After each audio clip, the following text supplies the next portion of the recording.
Buenas tardes.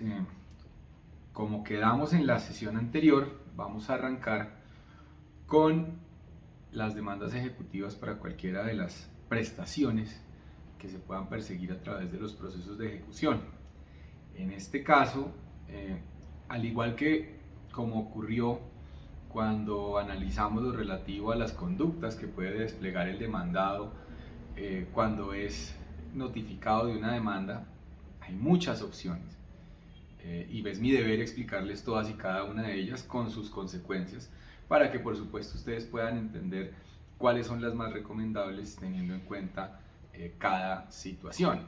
Obviamente en la medida en que vayamos analizando esto les voy a ir diciendo qué opino y qué creo yo debe hacerse en cada caso concreto teniendo en cuenta las diferentes obligaciones que existen y que pueden ser cobradas a través de los procesos de ejecución.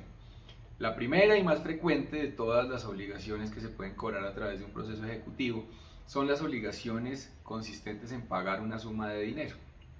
Entonces, cuando lo que se pretende por parte del demandante, del ejecutante, es el pago de una cantidad de dinero, lo que se debe hacer es pedir en la demanda el pago de la suma de dinero y el pago de los intereses desde el momento en que los intereses se hicieron exigibles y hasta el momento en el cual se cumpla satisfactoriamente con la totalidad del pago.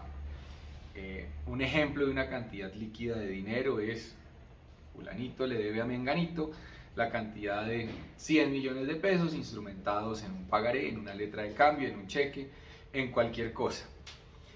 De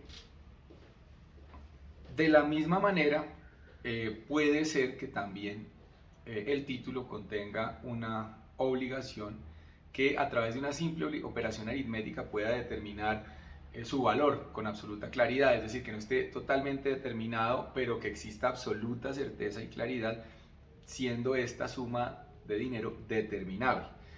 Es decir, supongamos que sea una suma por instalamentos, donde se dice que se debe un dinero a partir del 5 de abril del año 2023 y así sucesivamente los 5 de cada mes. Entonces es muy claro que a través de una simple operación aritmética uno podría determinar desde abril de 2023 hasta la fecha cuántos meses se han causado y consecuencialmente poder cobrar.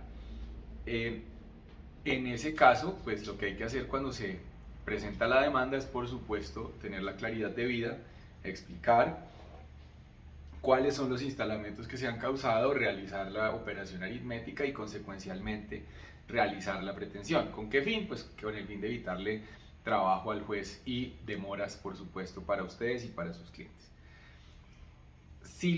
En cuanto a los intereses, si esos intereses están sujetos a una tasa variable, convencional o legal, como ocurre normalmente cuando son créditos mercantiles en los que no está previsto por convenio el interés, sino que el interés es el bancario corriente, es decir, que es una tasa que va fluctuando todos los meses o cada 3 meses dependiendo del promedio de las tasas de captación y de colocación de las entidades financieras. Pues obviamente en ese caso, cuando son esas tasas que son comerciales y que son las tasas certificadas por la Superintendencia Financiera, no existe la obligación de incluir cuál es el valor del interés. ¿Por qué? Pues porque obviamente esto va fluctuando todos los meses y adicionalmente desde el punto de vista probatorio los indicadores económicos por expresa disposición legal se entiende que son hechos notorios, de manera tal que no hay que incluir el valor de los intereses. Cuestión diferente es cuando, por ejemplo, uno está cobrando una tasa convencional del 1% mensual. Allí sí, como el título incluye el valor de los intereses, sí debe pedirse la tasa del 1% mensual, teniendo en cuenta lo que incluye y lo que expresa ese título que se está cobrando. Por esta razón, vuelvo y repito, cuando en los títulos que se están cobrando no está previsto por convenio el interés, se debe aplicar el bancario corriente y si se trata de un negocio mercantil. Y si no se previó tampoco interés de mora, entonces se debe dar aplicación también a la misma norma en la cual se dice que el interés de mora es el equivalente a 1,5 veces el interés bancario corriente. ¿Bien? ¿Qué ocurre con esto? Con esto hay que tener mucho cuidado. Cuando uno redacta una demanda ejecutiva, uno debe pedir los intereses de mora a la tasa máxima legalmente permitida, liquidados mes por mes y sin que exceda el límite máximo previsto en la ley, de conformidad con lo establecido también en el artículo 305 del Código Penal. ¿A qué hace referencia el artículo 305 del Código Penal? Al delito de usura. Es decir, es el delito cuando se cobran dineros e intereses más allá de las tasas legalmente establecidas. Entonces, obviamente, ¿cuál es la consecuencia de eso? Pues la consecuencia de pedir intereses por encima de las tasas legalmente permitidas son dos. Por un lado, el riesgo eventual de una denuncia penal por el delito de usura, pues porque los intereses usurarios son sancionados penalmente, por una parte, y por otra, existe otra sanción, que es una sanción comercial, que es la que se da en aplicación del artículo 72 de la Ley 45 de 1990, que establece que cuando se hacen cobros de intereses por encima de las tasas legalmente permitidas, el acreedor perderá todos los intereses cobrados en exceso, sean estos remuneratorios o moratorios, incrementados en un monto igual.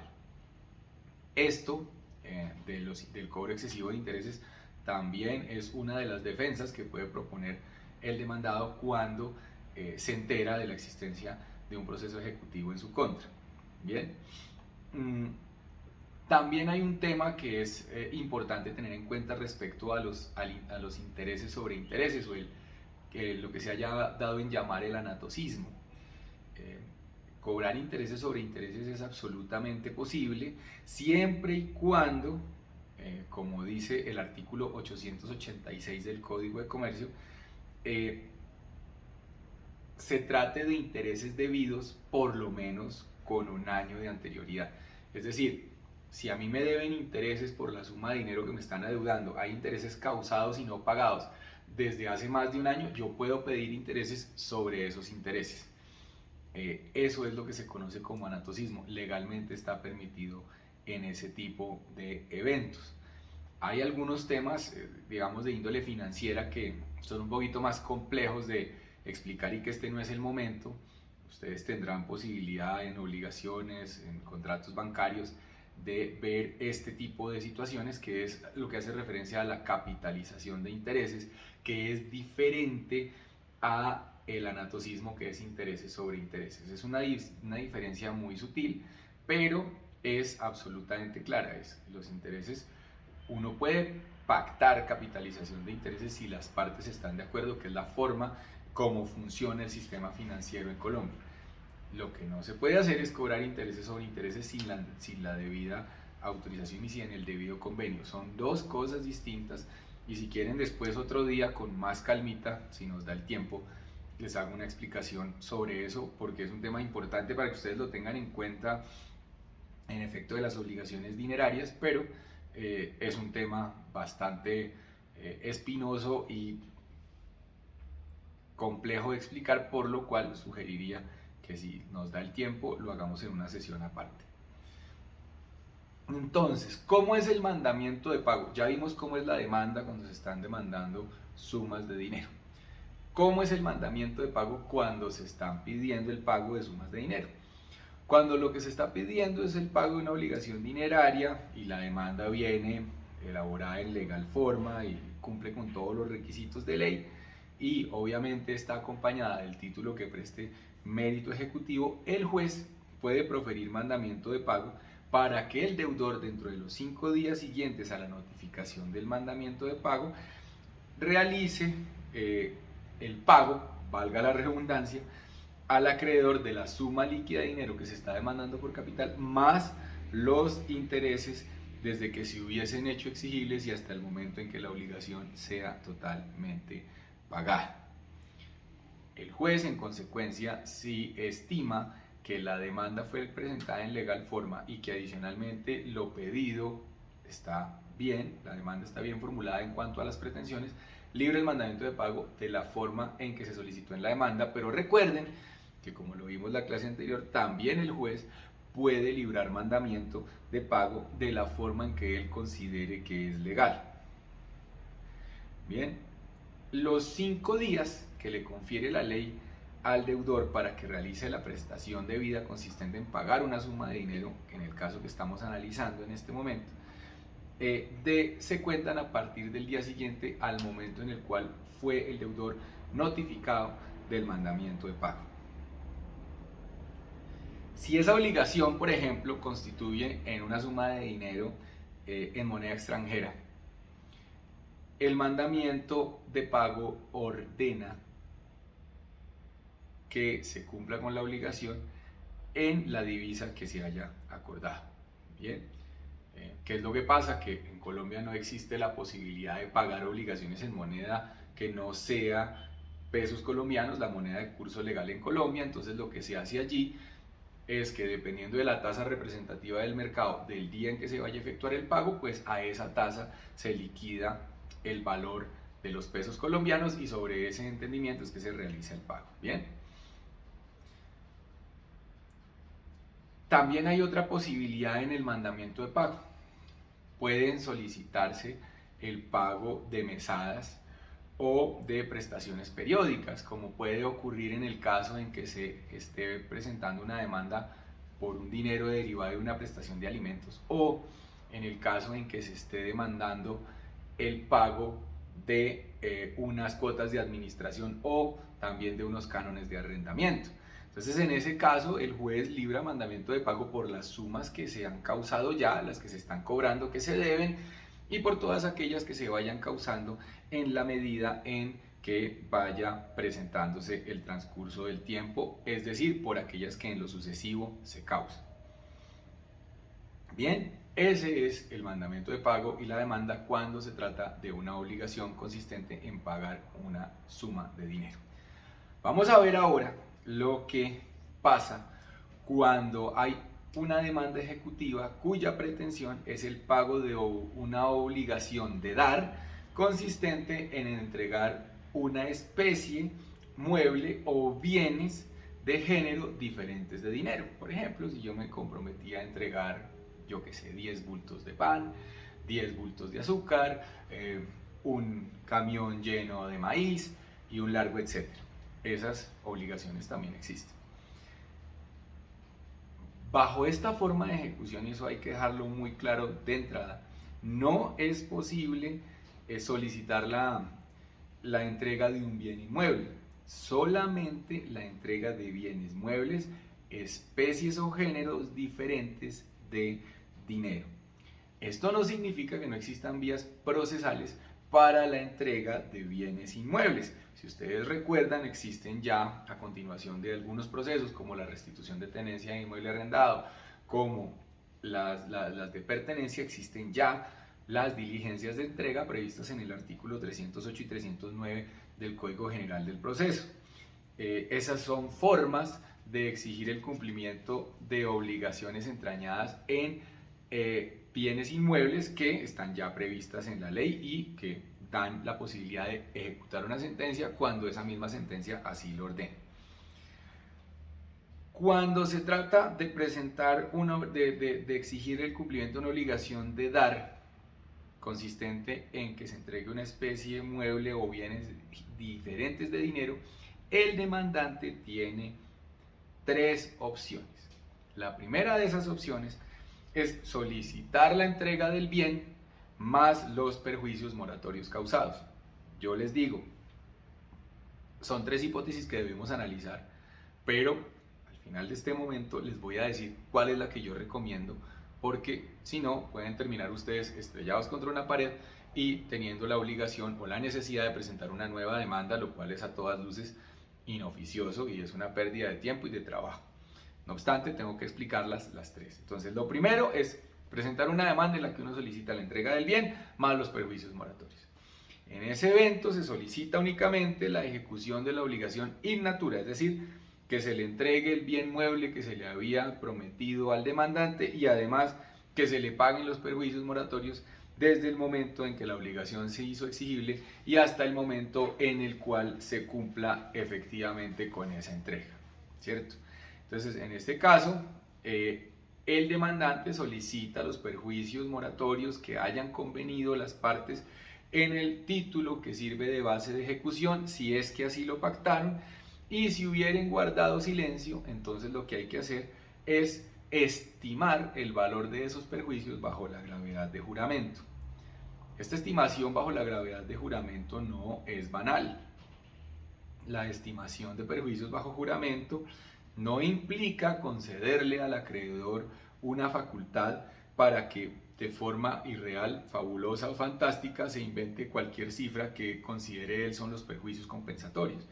En este caso no es así, ya que si esa estimación es excesiva y se objeta esa estimación y resulta que esa estimación es, esos perjuicios exceden en un 50% lo que realmente se probó, pues hay lugar a las sanciones previstas en el artículo 206 del Código General del Proceso, que son unas multas a favor del Consejo Superior de la Judicatura. Antes eran multas también a favor de la parte perjudicada con ese juramento estimatorio, ahora modificaron la ley y solamente es una multa a favor del Consejo Superior de la Judicatura, pero es una multa que se puede exigir.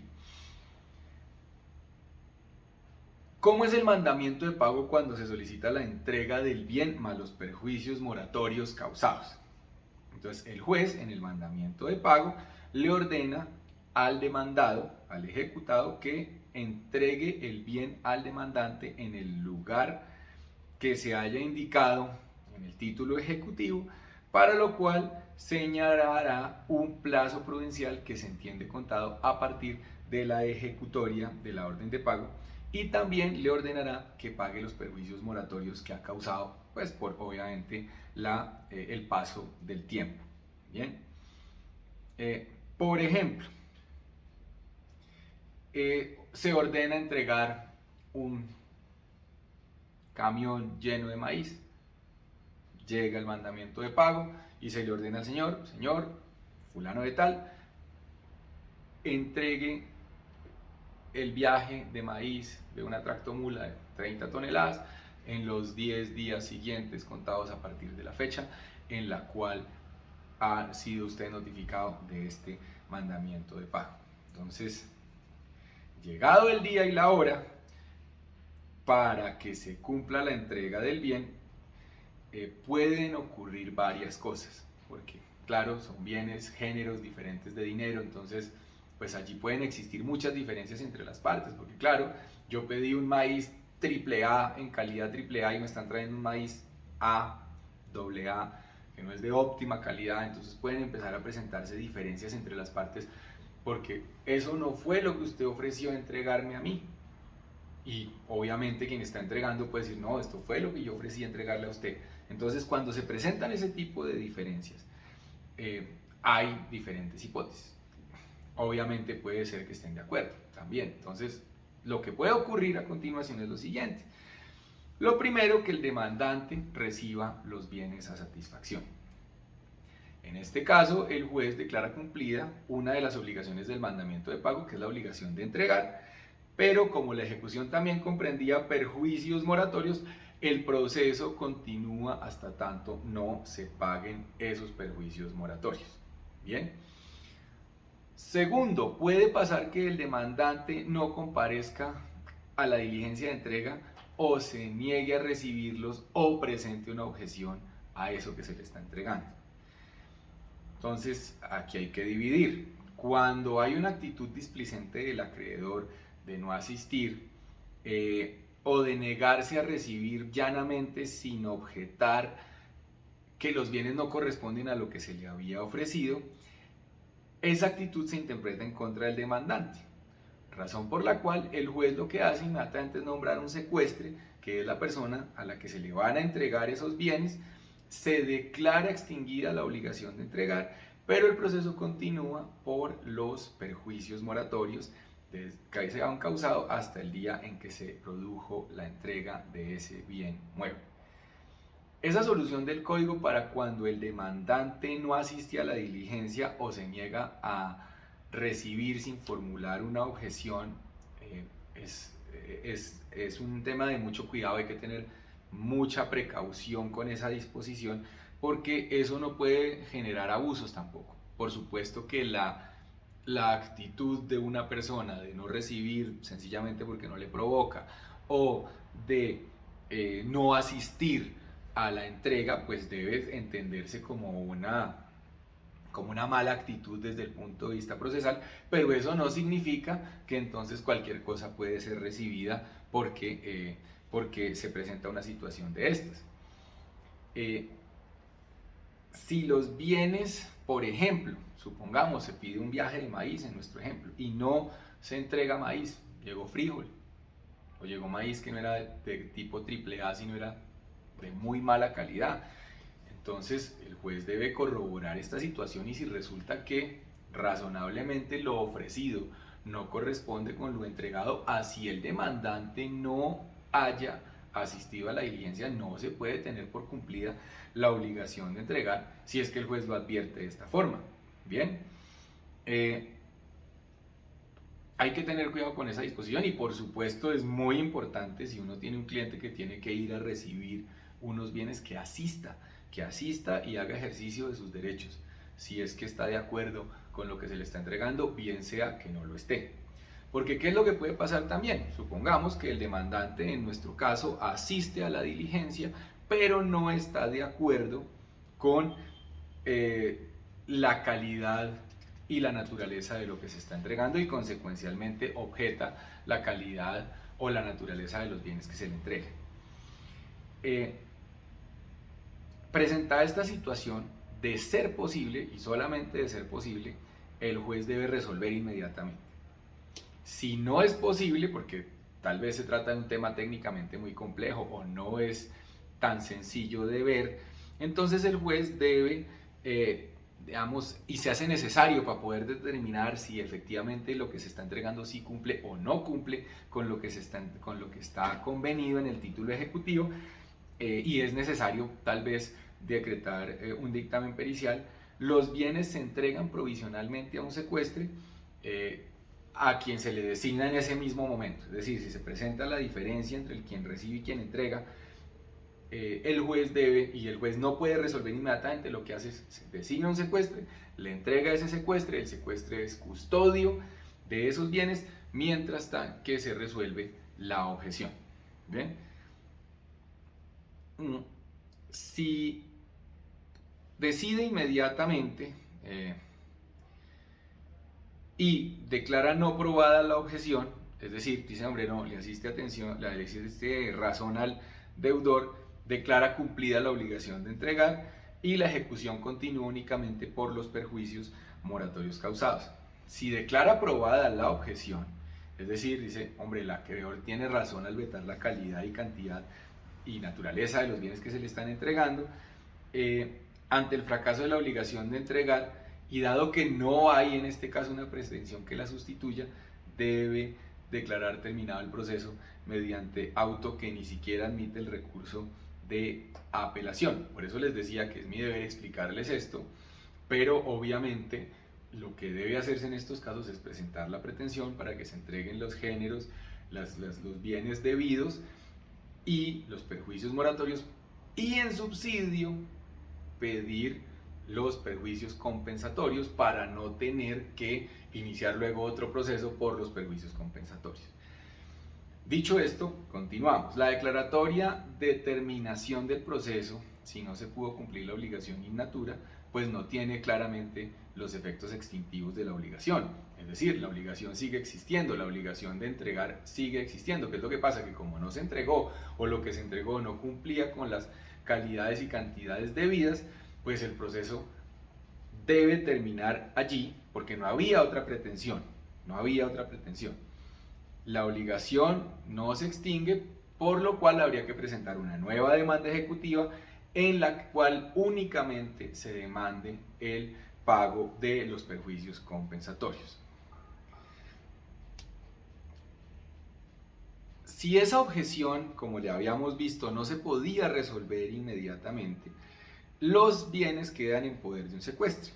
Y dentro de los 20 días siguientes a aquel momento en el cual se formuló la objeción por el acreedor y se dejaron esos bienes en poder del secuestre, entonces el ejecutante debe aportar un dictamen pericial para fundamentar su dicho, para fundamentar el por qué no recibió y el por qué esos bienes que le están entregando no corresponden con la calidad y con la cantidad debidas. De ese dictamen que se presente dentro de esos 20 días, una vez recibido ese dictamen, se le corre traslado al deudor por el término de 3 días, dentro del cual pues puede, obviamente, por tratarse de un dictamen pericial, hacer la contradicción al perito, puede contrainterrogar al experto o puede incluso aportar un dictamen de contradicción.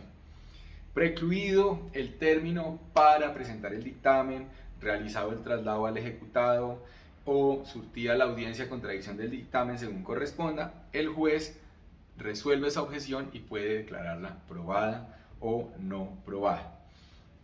Si el juez declara no probada la objeción, ordena al secuestre entregar los bienes al acreedor, declara cumplida la obligación de entregar y continúa la ejecución única y exclusivamente por los perjuicios moratorios desde el momento en que se causaron, desde cuando la obligación se hizo exigible y hasta el momento en el cual se hizo la entrega.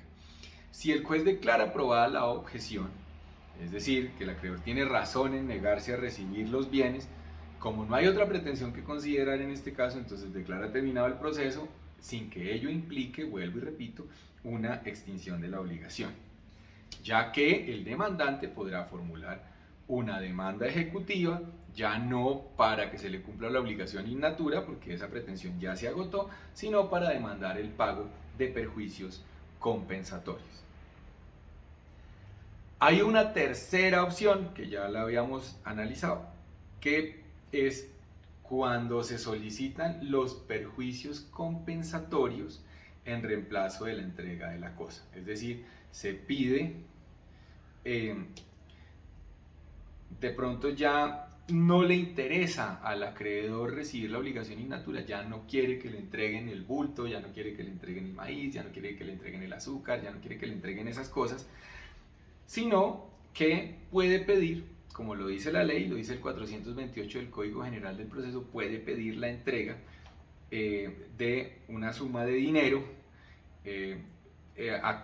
a título de perjuicios por la no entrega de los bienes. Entonces, en ese contexto, el acreedor puede solicitar el pago de perjuicios compensatorios según lo que haya convenido con el deudor en el contrato que sirve de fundamento para dar inicio al proceso ejecutivo. Entonces, puede solicitar los perjuicios compensatorios que obren en el título ejecutivo, con el cual la ejecución se adelanta para obtener el pago de esas sumas de dinero, para que el deudor cumpla con el pago de esa suma de dinero dentro de los 5 días siguientes a la notificación del mandamiento ejecutivo. Si resulta que, como es muy frecuente, no se previó el perjuicio compensatorio por la no entrega de cosas, eso no significa que el acreedor no los pueda solicitar, ya que en ese caso debe hacerlo acudiendo a lo que ya hemos visto, bajo juramento, realizar una afirmación y solicitando que se siga la ejecución por una suma líquida de dinero. Vuelvo y repito, esa estimación de perjuicios bajo juramento no es un cheque en blanco para inventarse cualquier cosa y para decir cualquier cosa y para pedir cualquier cosa. Eso debe ser sometido a las reglas del artículo 206 y obviamente en ese caso lo que se hace es que el procedimiento continúa como si se tratara de un proceso ejecutivo para el cobro de sumas de dinero. Bien.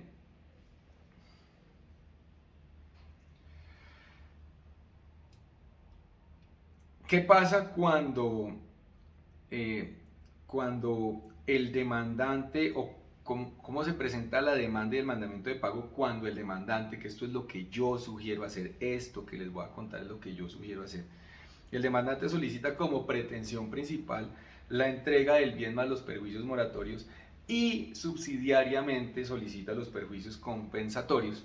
Esto lo recomiendo para que ustedes no pierdan tiempo y no se lo hagan perder a sus clientes. Es decir, cúmplame la obligación in natura, págueme los perjuicios, los perjuicios por la mora, pero adicionalmente, si no me puede cumplir in natura, si no me puede entregar ya el maíz, no me puede entregar el azúcar, no me puede entregar lo que sea que se haya comprometido a entregarme, pues págueme los perjuicios derivados de ese incumplimiento, sin necesidad de esperar que se acabe este proceso para promover otro, porque pues obviamente eso conlleva más tiempo y el tiempo es dinero y la gente no quiere perderlo. Entonces, en este caso, el acreedor tiene una obligación de dar, es decir, la persona que tiene el derecho a que le entreguen unos bienes, muebles o unas especies diferentes de dinero, en la misma demanda puede pedir el cumplimiento de la prestación in natura como pretensión principal, y en subsidio puede pedir, si el demandado no cumple con la obligación de entregar, que la ejecución se libre por los perjuicios compensatorios. Bien.